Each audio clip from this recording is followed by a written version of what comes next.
My topic today is 10 human victories. These victories are lifted from the book of Robin Sharma. The title of the book is The Leader Who Had No Title. I like this book and I read it, I recommend it to you because it does indicate one thing, that you can be a leader without a title. We like these big titles: CEO, COO, director, vice president, executive vice president, senior vice president. All those are titles. They do not necessarily mean you're a leader. What I like about these traits of a great leader reflected in this book is that their similar approach is that one taken by Stephen Covey in the book The 7 Habits of Highly Effective People, when he says begin with an end in mind. And he gives a very dramatic story which says you are entering a place of a funeral or a burial, and you're listening to people speaking about this person that is in that coffin.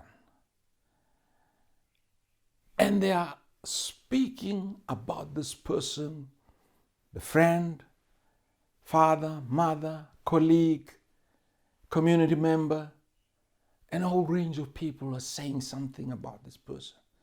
And when you get close, you open that coffin, you find out it is you. Well, the last time I checked, everyone's going to die. So we will all reach the end of our life. The question is that when you do, will you be able to say these following 10 victories? First of all, have you used up all your talents to the best of your ability, to the best of your potential, and you've done great work on this earth? Miles Monroe says the most rich place on earth is not the mines of the gold or platinum mines, but the cemetery, where people who are there have not really reached their potential. They've got stories to tell, they've got books to write, they have poems to do, they've got inventions that they were supposed to do. They had so much that they had to give, but they didn't. They withheld their potential. They withheld their talents. And maybe the system or the structure stifled it. You don't want to be like that at the end of your life. Number 2, you need to have played at your excellence zone. In other words, you operated at the best of your capability. You did not spare yourself from impeccable standards that you needed to achieve. Whether it's in your grade at school, whether it's performing at the sporting school, or it's at the workplace, your work was impeccable. Your assignments were impeccable. Your reports were impeccable. Your results were impeccable. You achieved the deadlines in time. And you've made a huge impact in the lives of people. Number 3, you were bold to confront your biggest fears. And they didn't hold you back. And you achieve your vision. So whatever vision you've set yourself, if you wanted to be a greatest business person, you achieve that. If you wanted to be a greatest teacher, you achieve that. If you wanted to be a greatest soccer, sport, whatever, in your field, you've achieved it. And it's important that you achieve that, because I have seen people who have not achieved their visions and they are old, grumpy. They start wanting to reflect their vision through their children. And they want to rewind the times. And it is not a happy place you want to be at the end of your life. Number 4, you became a person that built other people and lifted them up and did not tear them down. The most important thing to do is that when you rise up, you lift as you rise, as Bonang would say.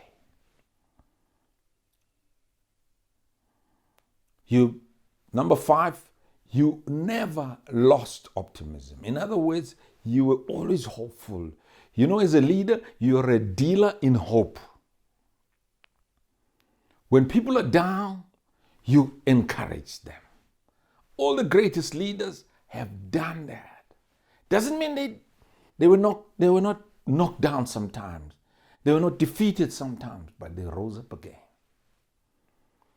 and fought the good fight. Number 6, have you contributed richly in the lives of the people you were privileged to serve? Can the people that worked with you, for you, say, this man or this woman has helped me to achieve my goal, my destiny, my potential in life? That's a great testimony about your life. Number 7, were you an ethical person that people trusted? Did you inspire people to reach greater heights than they would not have done if you didn't encourage them? Were you empathetic? Did you get into the shoes of the people who are hurting, who are in pain? Number 8, were you a genuine innovator that actually changed things? Doesn't mean great innovation, but in whatever you do, did you try to do it a little bit better? Whether you're an operator in a factory, or whether you're a process engineer, or whether you're a controller that is managing things, can you do it better? Have you improved a process and make it better? Have you made life better for other people?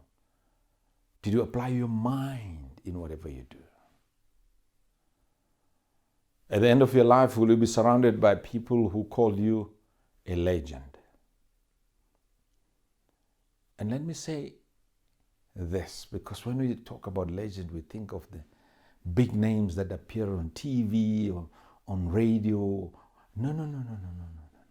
My legend is my grandfather. He was never on TV. He was never on print media. But he's my legend because he taught me values. He taught me work ethic. He taught me compassion. He taught me what it means to be an upright, standing business person. That's my legend. Taught me how to provide for the family, and he worked hard. Number 10, you know that your great deeds will endure long after your death, and your life stands as a model of possibility for the next generation. The next generation of leaders must look up to you and say, I would like to be like so and so. Case studies need to be written about your business. History must record good story about you. Many people are looking up at you right now. You never know how many people you are impacting by your actions right now, what you do. Some are looking at you as a role model from a distance. So, just remember, you are on stage and people are looking at you, and your life must be a model of possibility. I challenge you and I challenge myself that we continue to live up to those traits of great leaders and achieve those human victories so that at the end of our life we can be able to say these words: I've run my race, I've fought a good fight. To live is Christ, to die is gain. Thank you. Unleashing Leadership Potential's mobile app will enable you to view and listen to our monthly leadership conversations about leadership development through engaging with prominent ethical leaders, hearing their stories, and learning from their successes and failures.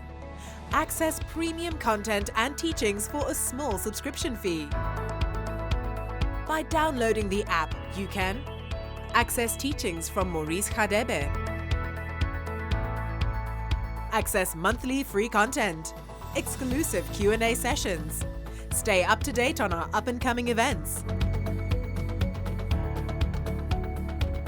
Download the app now.